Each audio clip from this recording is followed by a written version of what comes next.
বাইদেউৰ ভিডিঅ' আহ্বানটো দেখিলোঁ। ময়ো অনুৰোধ কৰিছোঁ যে আমি আহক মিলিজুলি এটা স্মৰণীয় ঐতিহাসিক বিদায় জুবিন দাক দিওঁ, যি বিদায় যুগে যুগে ৰাইজে মনত পেলাব। সমগ্ৰ অসমৰ পৰা মানুহসকল আজি গুৱাহাটী ৰাজধানীত আহি আছে। কাইলৈ দিনটোত আৰু গুৱাহাটীৰ ভিতৰত মানুহ সমাগম হ'ব। আশা কৰোঁ যে আমি সকলো এটা সুস্থ পৰিৱেশত, শান্তি পৰিৱেশত আমি জুবিন দাক বিদায় দিবলৈ এটা পৰিস্থিতি গঢ়ি তোলোঁ। আৰু এই দায়বদ্ধতা, এই দায়িত্বটো মাত্ৰ প্ৰশাসনৰ নহয়, এই দায়িত্ব আমাৰ সকলোৰো হয়। আৰু নিশ্চয় আজি তাৰিখত যিদৰে অনুৰাগীসকল ওলাই আহি ঠায়ে ঠায়ে জুবিন দাৰ প্ৰতি শ্ৰদ্ধাঞ্জলি জ্ঞাপন কৰিছে, ইয়াৰ পিছত যে এনেকুৱা কিছু আমি মুহূৰ্ত দেখা পাম, ছবি দেখা পাম, মই নাভাবোঁ। মই অনুৰাগীসকলো জনাইছোঁ যে আজি তাৰিখত আমি সকলোৱে দুখিত, আমাৰ অন্তৰত ক্ষোভ আছে, আমাৰ অন্তৰত কান্দন আছে, কিন্তু চেষ্টা কৰিব লাগে যে আমি ভাঙি পৰি যাব নালাগে।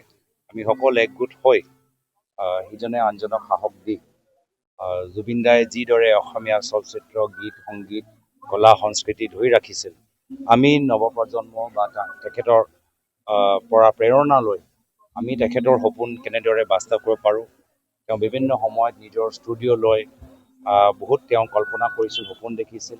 অসমৰ থলুৱা শিল্পী সমাজলৈ নৱপ্ৰজন্মৰ শিল্পীসকলৰ প্ৰতি তেখেতৰ এটা বিশেষ আৱেগ আছিল।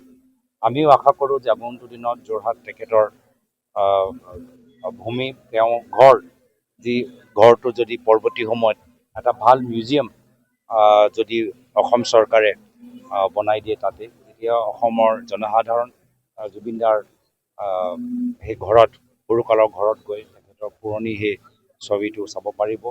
আৰু য'ত সমাধিস্থলৰ কথা আহিল, সমাধি ক্ষেত্ৰৰ কথা আহিল, আমি যি বুজি পাইছোঁ আৰু আমি যি শুনিছোঁ যে জুবিন দা ব্ৰহ্মপুত্ৰ নদী কাষত থাকিলে ভাল পাব।